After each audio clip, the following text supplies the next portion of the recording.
grande historia de amor del siglo XVIII en el virreinato del Perú, Micaela Villegas y Manuel Amati Cuniet. Tú llegaste acá en una guerra que nosotros perdimos y te llevaste el nombre, pero no la receta. No se puede llamar igual. El rostro de ella se transfigura en sus últimos momentos al de Cristo porque tenía la boca llena de sangre. Él conversa con un amigo, le dice, yo ya comprometí mi vientre. La muerte de Atahualpa significó para esas culturas una catástrofe total.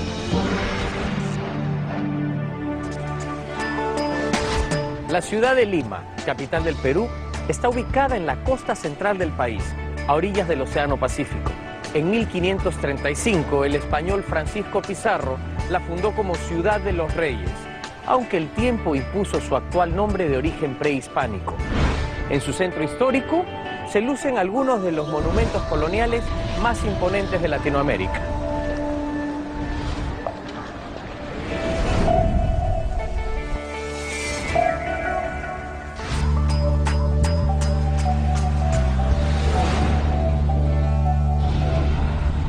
Comencemos nuestro recorrido aquí, en Pachacámac, uno de los sitios arqueológicos más importantes del país.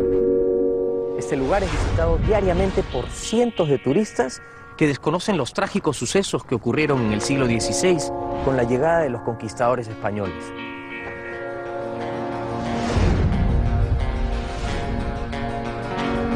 Pachacámac está ubicado al sur de Lima, a 30 kilómetros por la Palmecana Sur, y está en el Valle del Lurín. Es el sitio arqueológico más grande de toda la ciudad de Lima. Pachacámac es un centro ceremonial, un centro emblemático para la historia del Perú prehispánico. Es un lugar que tiene una larguísima historia de más o menos unos 1500 años de antigüedad.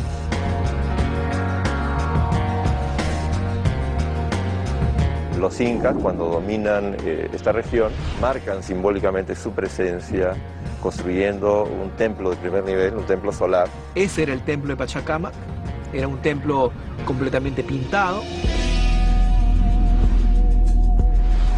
Aquí hay unos diseños de peces. Los peces tienen formas como de tiburones. Aquí hay un diseño importante que corresponde a un personaje. Acá está la cabeza, el brazo sigue por acá, el cuerpo, las piernas y el otro brazo.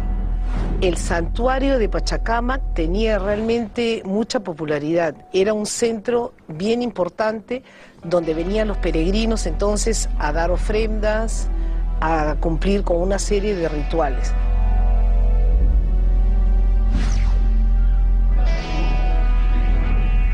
Pachacámac es un dios todopoderoso, es un dios hacedor del universo, es el dios que mueve la tierra, ¿no? Es el dios asociado a los terremotos y a los temblores. Los pobladores de Pachacámac rendían culto a su dios para que mantuviese la calma. De esta forma, según creían en el mundo andino prehispánico, no haría temblar la tierra y así se evitarían posibles desgracias. El acceso a este sitio era solamente dado para ciertas personas que tenían que cumplir ciertas normas de vida para poder ingresar a preguntarle a los sacerdotes si iban a ganar una batalla, si iban a tener un buen año de cosechas. Todo ese tipo de información se la resolvía Pachacámac. Para poder ingresar al santuario de Pachacámac habían niveles. Es decir, el primer nivel era las personas que debían ayunar durante un mes y tampoco tener relaciones sexuales. Aquellos que pasaban esa primera prueba de un mes podían acercarse, ingresar de la portada principal hacia un primer patio. Y aquellos que logren ayunar durante un año, ellos sí recién podían hablar con los sacerdotes de aquí del templo de Pachacámac. Es todo un sistema complejo para acceder a la zona ceremonial. No accedemos de frente a la zona ceremonial, sino hay que pasar por una serie de caminos antes de llegar al templo.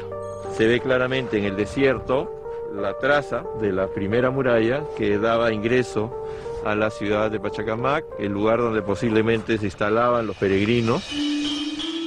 En 1533, un grupo de españoles al mando de Hernando Pizarro enfrentó y apresó en la ciudad de Cajamarca al último inca, Atahualpa. Para salvar su vida, él ofreció entregar a cambio el oro del imperio. Luego que los españoles capturan Atahualpa, comienzan a ver la forma de juntar lo que había ofrecido Atahualpa para su rescate. Él le había ofrecido llenar 2 cuartos de plata y 1 de oro hasta lo que alcance su mano. Uno de los lugares escogidos fue Pachacamac. Podemos presumir que si los españoles venían del norte, llegaron a esa portada y atravesaron ese primer recinto y seguramente a partir de allí ingresaron al lugar.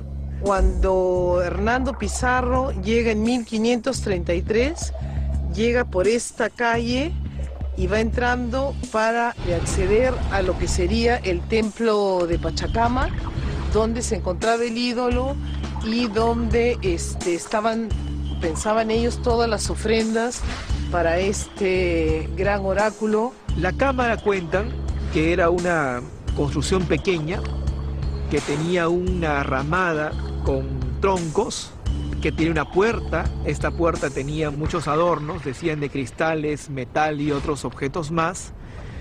Y al interior estaba clavado un madero con una escultura con la forma de un hombre, ¿no? Ese era el dios Pachacamac que cuentan los españoles.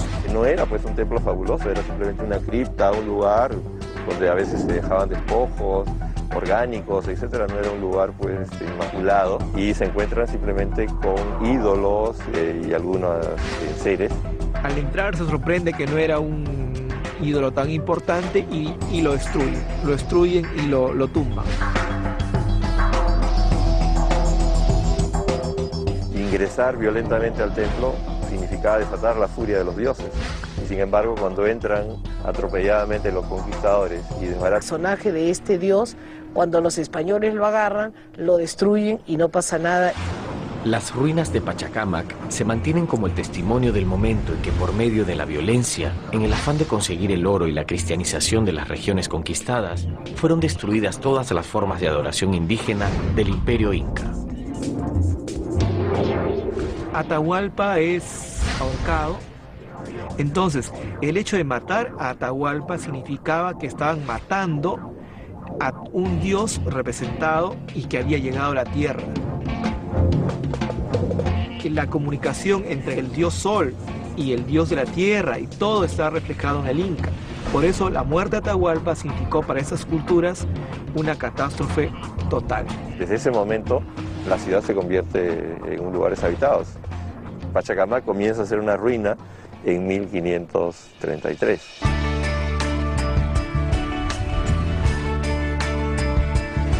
Más adelante, aquí en la catedral, descubriremos el misterio que rodea el mausoleo del conquistador de Lima.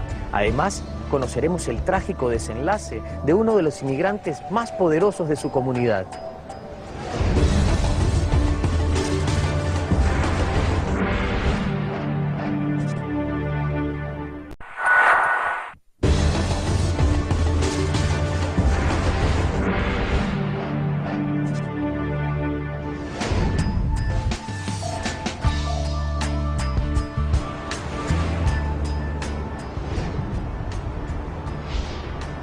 Nos encontramos en el centro histórico de Lima, junto a la catedral de la ciudad. Aquí, según se cree, descansan los restos de Francisco Pizarro. Sin embargo, aún no se ha comprobado que se trate realmente de su cuerpo.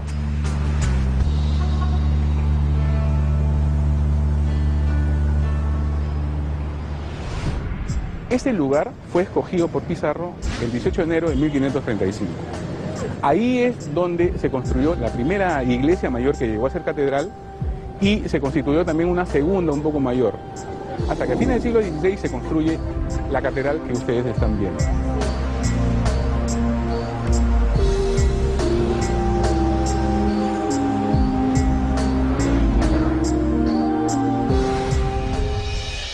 Francisco Pizarro fue, digamos, conquistador del Perú, fundador de la ciudad de Lima. Él nace en Trujillo de Extremadura en el 1478. Fue un soldado español que, como muchos españoles de la época, es más, como muchos europeos, vinieron a América, a hacer la América. Junto con ello vino un sincero deseo, una sincera intención de traer la palabra de Cristo.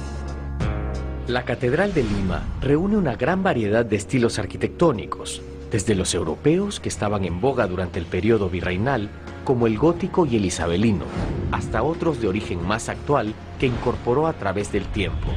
Esto es el monumento funerario de Francisco Pizarro y representa de una manera alegórica la sociedad indígena y lo corona un león que es símbolo de la realeza, del poder, de la fortaleza. Francisco Pizarro había sido nombrado gobernador de la Nueva Castilla. A Diego de Almagro no le fue otorgada esa titularidad y fue enviado hacia el sur, pero allí solo encontró el desierto de Atacama y por lo tanto regresó a Lima para reclamar a Pizarro las tierras que buscaba conquistar. Y es así que el 26 de junio de 1541 se da el ataque a la casa del gobernador.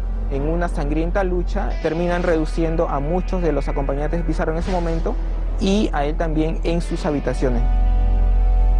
El cuerpo permanece ahí durante varias horas, donde por fin es trasladado hacia la Catedral de Lima. Posteriormente, el cuerpo en sí es retirado y empieza a ser trasladado por diferentes ambientes de la misma catedral, hasta que llega un momento en el cual se pierde el rastro de dónde se encuentran los restos de Pizarro.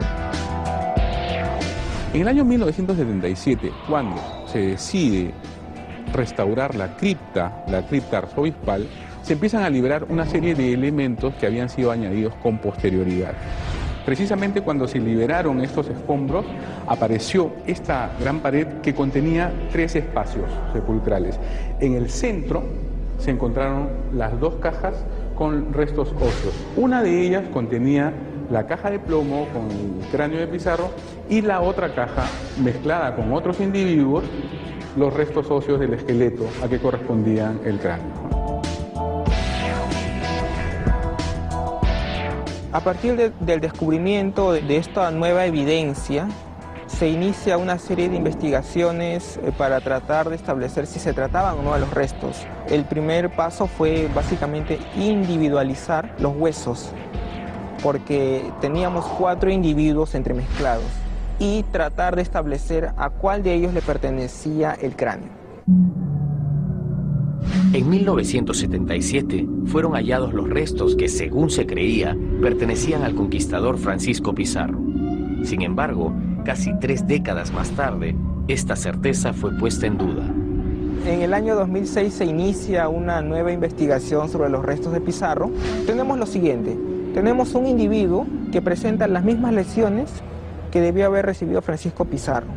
Siguiente, tenemos que ese individuo con esas características físicas que se asemejan mucho a las de Francisco Pizarro ha sido enterrado en la cripta arzobispal de la Catedral de Lima. No cualquiera se entierra en la cripta arzobispal de la Catedral de Lima. Tenemos además que los restos de la caja evidentemente tenían la impronta de la Cruz de Santiago y se sabe que Francisco Pizarro pertenecía a la Orden de Santiago. Esto nos acerca bastante, yo diría más de un 80%, a decir fehacientemente que se trata de los restos del conquistador. Aunque los indicios arrojan una alta probabilidad de que los restos de la cripta corresponden efectivamente a Francisco Pizarro, aún no se ha demostrado del todo que sea el gobernador de la Nueva Castilla quien descansa en la Catedral de Lima. La única manera de comprobar al 99.99% de la autenticidad de los restos de Pizarro es a través de un examen de ADN. La única forma de hacerlo es a través de ADN mitocondrial, pero para ello necesitamos la exhumación de los cuerpos de la época contemporáneos a Pizarro para poder hacer dicho examen, ya que no podemos hacerlo con descendientes actuales indirectamente. Yo creo que no se podrá saber en un 100%. No se puede hacer el ADN, son restos que tienen 400 años. Hay un mínimo porcentaje de duda. Los sucesos vinculados a los restos de Francisco Pizarro y el momento de su deceso se mantienen como uno de los grandes mitos de la historia de Lima, tal como sucede con la muerte de uno de los principales referentes de la comunidad japonesa en la ciudad a principios del siglo XX. A pocas cuadras de la catedral se encuentra la Quinta Jerem, un terreno de 4 hectáreas con una de las casonas más emblemáticas del centro histórico de Lima. Allí, un hombre que perdió sus bienes optó por realizar un tradicional ritual vinculado a su cultura. A principios del siglo XX, más precisamente en 1901, vino a vivir en esta quinta un japonés muy destacado dentro de la colonia japonesa. Seguma Kitsutani decide instalarse aquí porque aquí quedaba la embajada de Estados Unidos, la embajada de España, y él quería entrar con todo por la puerta grande. Y Kitsutani se instala en la Quinta Hering y con él vienen sus empleados, sus amigos, su familia. Kitsutani nació en la prefectura de Yamaguchi en 1873. Después de varios viajes que hizo por América Latina, recaló en el Perú y era un hombre letrado, profesional. No fue como la mayoría de inmigrantes japoneses que llegaron al Perú, que llegaron como mano de obra. Él viene de San Francisco con la intención de fomentar el comercio entre Japón y Perú e invierte mucho capital aquí. La reputación era tal, la de Kitsutani, que muchos japoneses que vivían en el Perú deciden enviar remesas a sus familiares y entonces le encargan a Kitsutani una serie de dinero que para este efecto forma una especie de banco como para poder recoger ese dinero y enviarlo a Japón. En el año 25 se le incendia uno de los establecimientos comerciales y pierde mucho dinero. Y con el terremoto en Yokohama, en el año 25, se le incendia también uno de sus locales. Y paralelamente, un barco que transportaba mercadería se incendia y se hunde frente a la costa de México. Estas circunstancias provocaron graves problemas económicos a Kitsutani. Él solicitó distintos préstamos para solucionarlos, pero no logró evitar la quiebra. Su situación se complicaba cada vez más. En 1928 él se da cuenta que no puede pagar sus deudas. Decide aplicar parte de su raigambre, ¿no? O sea, el honor japonés, sus raíces de samurái. Kitsutani provenía de una familia de samurái y tenía lo que se llama la dignidad y el honor muy arraigado en sí.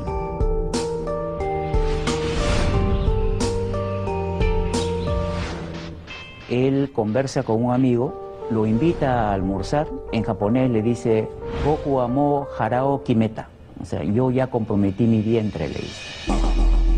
El 24 de febrero de 1928, Kitsutani decidió hacerse el harakiri. Según esta tradición, antes de ver la propia vida deshonrada por un delito o falta, es preferible optar por esta vía. La persona se viste de blanco, pone un tapiz en el piso, se arrodilla, cruza las piernas, coloca el espadín, digamos, con el que se va a suicidar, lo coloca al frente, medita un rato, posteriormente coge el espadín y procede a hacerse incrustarse acá al lado izquierdo y jalar. Pero no terminaba de morir, por decirlo de alguna manera, y entonces le entregaba su espada a uno de confianza, a un amigo. Y entonces cuando una persona, un samurái, en este se cortaba el vientre y estaba ya en los extectores de la agonía, el otro le cortaba la cabeza. En el caso de Kitsutani, estaba solo y se hizo el harakiri y tuvo todavía valor para cortarse la yugular y acelerar la muerte. El señor Kitsutani protagonizó uno de los dramas más sonados de la tercera década del siglo, en 1928, cuando se suicidó. Kitsutani le deja poderes y le deja cartas a su sobrino para que honre la deuda. Y su sobrino, en el curso de los años, comienza a honrar todas las deudas que tenía su tío. Kitsutani fue el hombre más poderoso de su comunidad, tanto en su forma de morir como en el legado que dejó. Tomó muy en cuenta a los integrantes de la colonia japonesa en Lima, quienes siempre lo respetaron y rindieron homenaje a su memoria.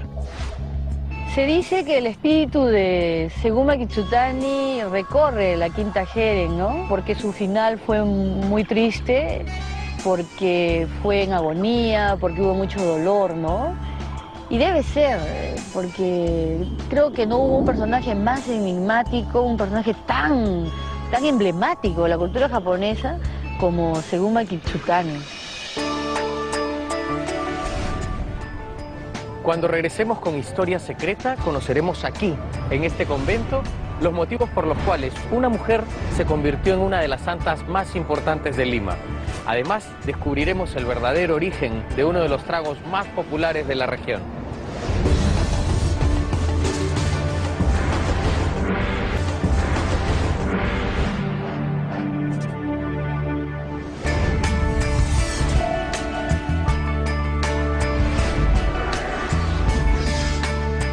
Nos encontramos en el convento de Santa Rosa. Aquí se le rinde tributo a la imagen de una mujer. Sin embargo, muchos de sus fieles en toda Latinoamérica desconocen el hecho que originó esta veneración.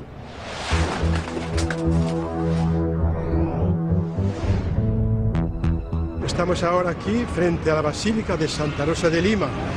Santa Rosa de Lima, ella nació cerquita donde está lo que llamamos capilla de nacimiento, pero enseguida se hizo una basílica, una iglesia. El santuario Santa Rosa de Lima, construido en 1728, es un conjunto religioso integrado por un templo y un monasterio.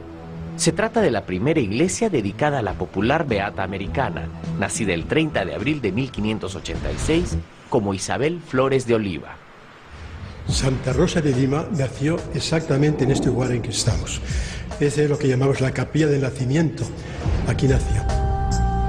A los 3 meses de nacida ocurre un milagro en su cuna, que es cuando el rostro de la párvula se transfigura en una rosa. Eso fue interpretado por la familia como un milagro que estaba vinculado con las apariciones de la Virgen de Guadalupe en México. Su destino, bueno, ella era tan linda, tan piadosa que pensó ser religiosa, ¿no? A los 6 años toma la decisión de practicar la virginidad. A los 11 años era una suerte de contemplativa consumada y tenía una pésima relación con su madre porque se mortificaba, se flagelaba, se sometía a todo tipo de ayunos, de mortificaciones corporales. Según consta en documentos de la Universidad Peruana de San Marcos, en su adolescencia, Rosa comunicó a su madre el deseo de vestir el hábito de terciaria dominicana, símbolo de pureza y penitencia, y de acercarse todo lo posible a la vida monástica de una santa. Se sabe de que en 1615 llegaron un grupo de piratas holandeses y que Santa Rosa, estando en su casa, al oír esta noticia, se cortó los hábitos, se fue corriendo a la iglesia de Santo Domingo, se trepó sobre el altar y se propuso morir por el divino sacramento. Santa Rosa de Lima está en la fachada y ahí la tenemos con el áncora en la mano, que está recordando el espíritu de defensora que ella tuvo cuando amenazaron a aquellos piratas de ahí de los mares que llegaron hasta el Callao. La embarcación pirata, al mando de Jorge Spielbergen, se aproximaba al puerto del Callao en los días previos a la fiesta de la Magdalena, con la intención de tomar y saquear la ciudad. La actitud de Lima era de terror, porque los piratas holandeses venían no solamente para robar la ciudad, ¿no?, sino para destruir sus iglesias, violar a sus mujeres. La gente se alborotó, se preocupó y se reunieron, y también el arzobispo y todo lo demás. Hay que prepararse para la defensa. Y Santa Rosa movió a la gente, ella misma. Iba con hábito, dicen que el mismo hábito subió el hábito, se subió una escalera, hizo una soflama y hablando, y hay que defender esto. El espíritu de ella, de defensa, fue la que estaba decidida a morir. Yo decía, hay que morir si es necesario para defender el Perú, Lima. Mientras los ánimos de los habitantes de Lima se alteraban cada vez más, el capitán del barco pirata murió a bordo del navío en forma muy misteriosa, y esto produjo la retirada de los invasores. En la ciudad, todos atribuyeron el milagro a Rosa. Se presume que Santa Rosa fue la que salvó a la ciudad de los piratas holandeses, pero en realidad lo que sucede es que al final nunca llegaron a ingresar a la ciudad. Fue un milagro virtual, digamos.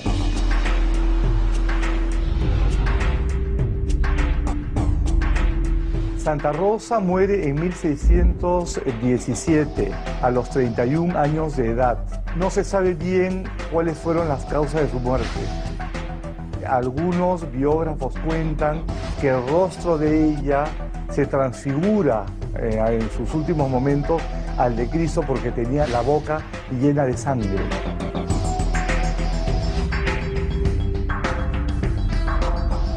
Algo increíble fue el entierro. Querían tocar, querían llevar una reliquia, cortar un poquito de su hábito, incluso llevar un dedo, cuando se descuidaron, en fin, toda la gente veía que era una mujer santa, ¿no?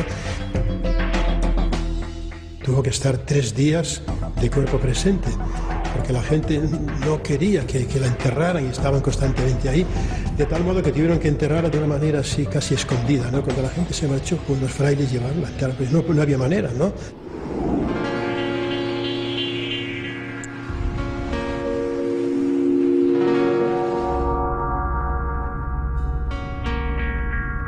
En 1630 se inició el proceso apostólico de canonización de Santa Rosa de Lima, culminado en 1668 con su beatificación. 2 años después, la primera beata mestiza fue a su vez nombrada patrona de América, las Indias y Filipinas, y comenzó a ser venerada a lo largo de todo el continente. Para los españoles, Santa Rosa significaba el primer fruto de santidad en Indias. Y entonces con Santa Rosa se establece una piedra fundacional de una nueva iglesia mestiza criolla americana, con intereses y con una espiritualidad distinta a la europea. La Virgen Santa Rosa de Lima es una embajadora de la tradición limeña en el resto del mundo, al igual que uno de los tragos más representativos de la cultura local, que es preparado en cientos de bares de distintos lugares del planeta. A pocas cuadras de la Basílica de Santa Rosa se ubica un bar histórico de la ciudad que vivió de cerca los primeros tiempos de una bebida muy típica para todos los peruanos. Pisco es un vocablo quechua, que se habla acá, que es idioma oficial del Perú, y quiere decir pájaro avecilla, pajarillo. Pisco es el producto obtenido de la elaboración de mostos frescos, producidos de uvas pisqueras en los valles costeños de los departamentos de Lima, Ica, Arequipa, Moquegua, y los valles Sama, Caplín y Locumba del departamento de Tacna. ¿Cómo se hace el pisco? Muy sencillo. El pisco es un proceso de fermentación de un vino que se cosecha con unas uvas extremadamente maduras, porque tenemos una particularidad muy especial acá en la costa del Perú. No llueve nunca. Al tener mucho sol, evaporan su agua, concentran mucho azúcar. Alcohol es un producto obtenido de la destilación de azúcares en el mosto.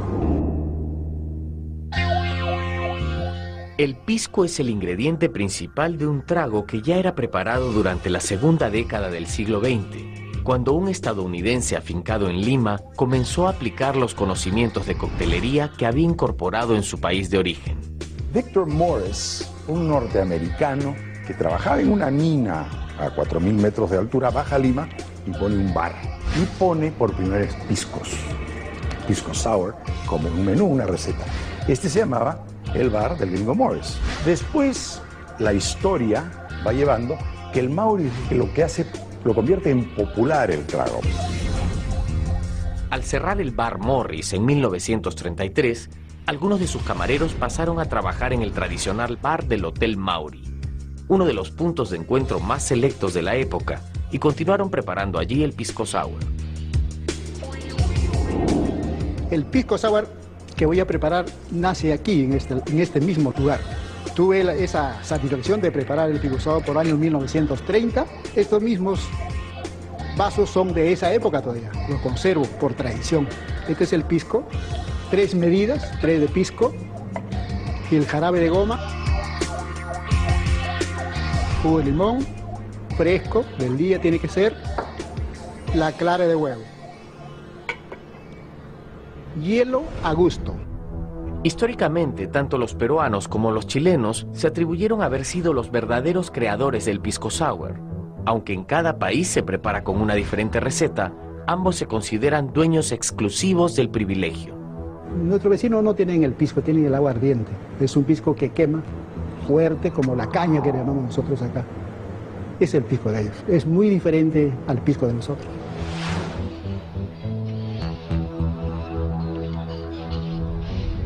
Yo atiendo continuamente a muchos clientes chilenos. Hace 3 años vino un grupo del Congreso, periodistas. Ellos trajeron su pisco y su limón, que parece una lima que es para nosotros, ¿no? Lo preparé el pisco sour con el pisco de ellos y le preparé el pisco sour con el pisco de nosotros. Yo los di, encantados, lo tomaron y todos se fueron. A mí me gusta más. Ese es el pisco de nosotros. ¿Cuáles son los argumentos que esgrimen ellos para decir que el producto se llama pisco? Y me lo han dicho a mí, una persona muy inteligente, un hombre muy preparado, un profesor universitario, que dice que producían un aguardiente y lo mandaban desde Coquimbo al puerto de Pisco para vender. Por eso se llamaba pisco, porque lo mandaban a Pisco. Hay que informarle al profesor que las denominaciones son de origen, no de destino. Está muy equivocado. La disputa al respecto del verdadero origen del pisco sour se mantiene hasta el día de hoy. Están quienes son capaces de exponer acaloradas defensas sin ninguna duda acerca de a quién corresponde la titularidad del trago. No estamos discutiendo nosotros si nuestros queridísimos amigos y vecinos del sur producen o no producen un aguardiente. No estoy discutiendo si el de ellos es más rico o el mío. Te regalo el argumento. No discuto si quién produce más. Ya, pues tú produces más. Yo estoy discutiendo que el tuyo no se llama pisco, el mío sí se llama pisco. Ese es mi argumento. Tú llegaste acá en una guerra que nosotros perdimos y te llevaste el nombre, pero no la receta. No lo preparas igual, no lo elaboras igual, no se puede llamar igual. Al regreso, en Historia Secreta, veremos aquí en el RIMAC cómo uno de sus clásicos paseos fue construido por un hombre para conquistar el amor de una mujer.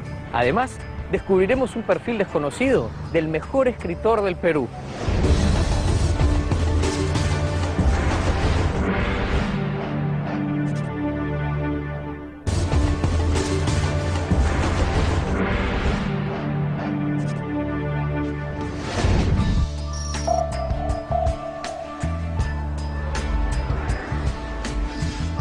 Estamos en el RIMAC, uno de los barrios más tradicionales de la ciudad de Lima.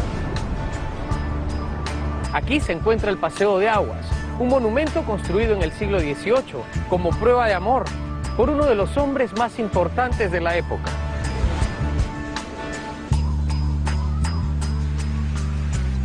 Estamos en el Paseo de Aguas, en el distrito del RIMAC de la ciudad de Lima. Es un monumento levantado en el siglo XVIII. El barrio RIMAC es un barrio muy antiguo en la ciudad de Lima. Tiene sin duda un origen colonial. El RIMAC forma parte de la Declaratoria de Lima Patrimonio Cultural de la Humanidad, porque es el perfil que está frente a la ciudad detrás del río, contiguo al río. Está íntimamente ligado a la vida de la ciudad de Lima. Este siempre ha sido el lugar de recreo, el lugar de esparcimiento, el lugar dominguero. El Paseo de Aguas fue levantado por el virrey Manuel Amat en el corazón del RIMAC, ubicado a la derecha de la Alameda de los Descalzos. Las obras de construcción se iniciaron en 1770. Amat llega a la capital del virreinato, a Lima, a tomar posesión de su nuevo cargo como virrey en 1761. Fue un militar español de origen noble. Con Amat viene el ornato, viene lo que es el orden público, la seguridad ciudadana y sobre todo se levantan monumentos importantes. Y lo más importante, creo, en este momento, que se le da tanto valor al patrimonio inmaterial, son los amores de este vejete, de este viejo verde, con una linda limeña de 20 años, dedicada al teatro. Micaela Villegas Hurtado de Mendoza, conocida como la Perricholi, el fantasma femenino más grande de la historia del virreinato y de la ciudad de Lima. Micaela Villegas nació en 1748 y a los 15 años debutó en el Coliseo de Comedias. Su talento y elocuencia la llevaron a destacarse en el teatro de la época y se convirtió en la actriz de moda, precursora de las grandes divas del espectáculo. El virrey conoce a la Perricholi en una obra teatral, queda perdidamente enamorado de ella, le declara sus sentimientos y la Perricholi rechaza en principio al virrey. Lima era una sociedad muy pequeña, las actividades teatrales, culturales tenían un pequeño público y por supuesto asistía al Tribunal de Cuentas, los oidores, la aristocracia y por supuesto el virrey. Ella le exige una serie de caprichos y ella quería hacer alarde y que la sociedad limeña sintiera la autoridad que tenía ella sobre el personaje político más importante del virreinato. Le dice que lo aceptaría en caso él pusiera la luna a sus pies.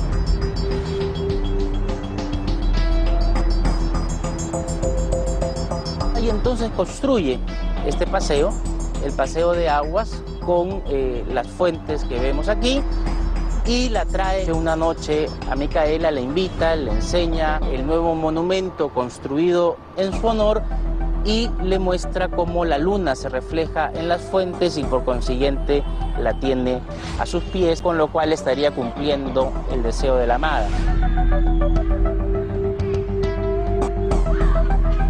Estamos en un espacio idílico, de amor eterno, de amor que ha pasado las fronteras, los siglos y que en el imaginario limeño se mantendrá por muchas generaciones más.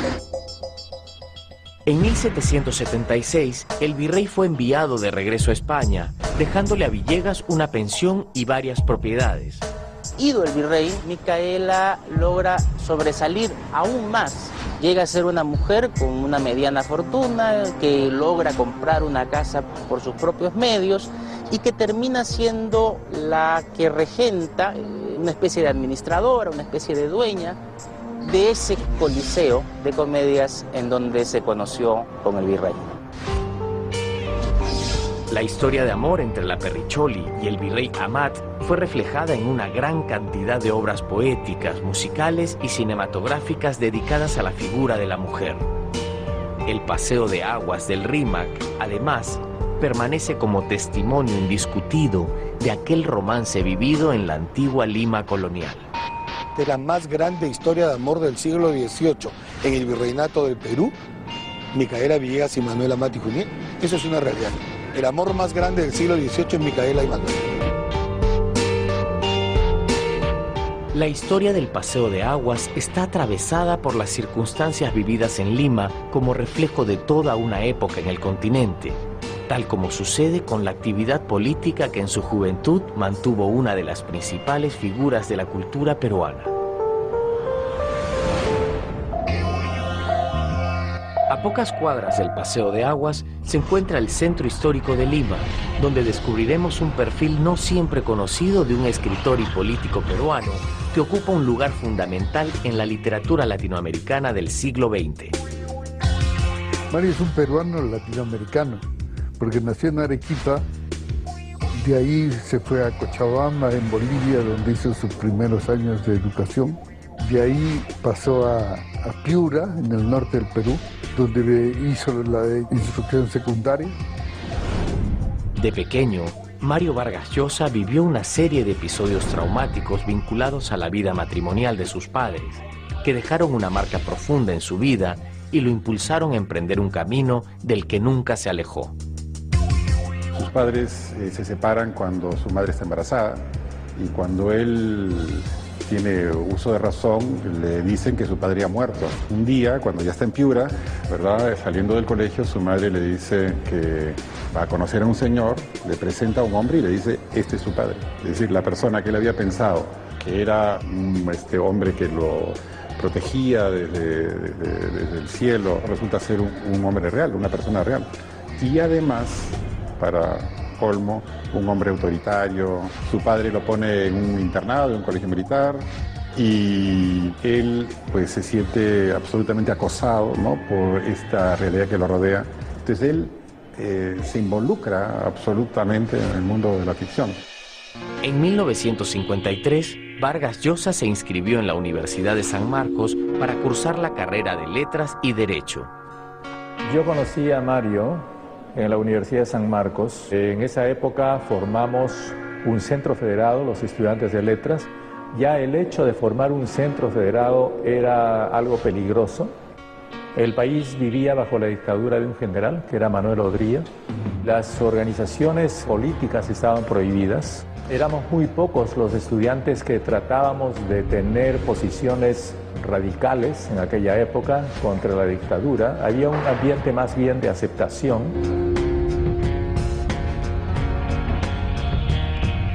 Por aquella época se había organizado una pequeña red clandestina que le llamábamos Cahuide. Cahuide eran grupos pequeños de estudiantes que nos reuníamos en las pensiones, pero también a veces esas casas eran vigiladas, entonces teníamos que irnos fuera de la ciudad. Y eran zonas muy abandonadas, donde de noche pues no había luz ni nada, y el periódico de la organización Cahuide se imprimía en esos lugares. Todo el heroísmo de aquella época estaba en trabajar en esas condiciones. Por supuesto que si uno era descubierto portando cualquiera de esos periódicos o distribuyéndolo, iba a prisión directamente. Vargas Llosa fue partidario de la Revolución Cubana, pero cuando la policía de la isla arrestó y tomó prisionero al intelectual Heberto Padilla en 1971, dejó de adherir al movimiento y se alejó de la política de izquierda.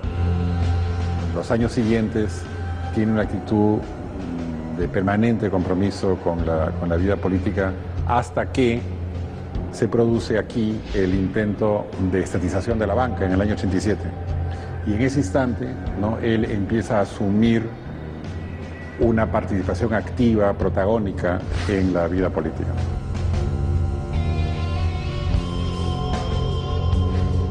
En ese año, en el año 87, en agosto, hay un enorme meeting, ¿no?, miles de manifestantes en la Plaza San Martín, donde él pronuncia uno de los discursos más vibrantes, más impresionantes que yo he escuchado de ningún político, ¿no?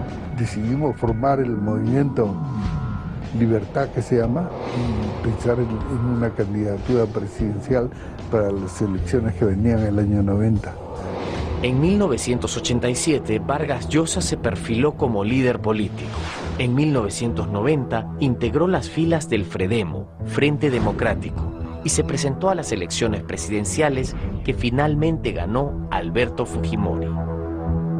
Sin duda, la acusación que pesó sobre Mario es que era un derechista que trataba de impedir una revolución popular. Después vimos que todo era una corrupción enorme, todo era una corrupción gigantesca. El tiempo poco a poco le fue dando la razón. Recuerdo claramente que me dijo que el sistema ideológico del marxismo no coincidía con la naturaleza humana, que el comunismo imaginaba al grupo de los seres humanos como un grupo de personas capaces de resignarse a vivir en una especie de tribu o de manada, sin ejercer su opción a la vida creativa, y que esto pues no era una visión realista del género humano, y que entonces el capitalismo, con todos sus efectos, entendía mejor este impulso natural de los seres humanos por buscar destinos individuales. Aunque su faceta liberal es más conocida que su militancia comunista, el escritor Mario Vargas Llosa no reniega de su paso por esas filas durante la juventud y asegura que algunas de las cosas que aprendió en aquellos tiempos provocaron una gran influencia en su pensamiento.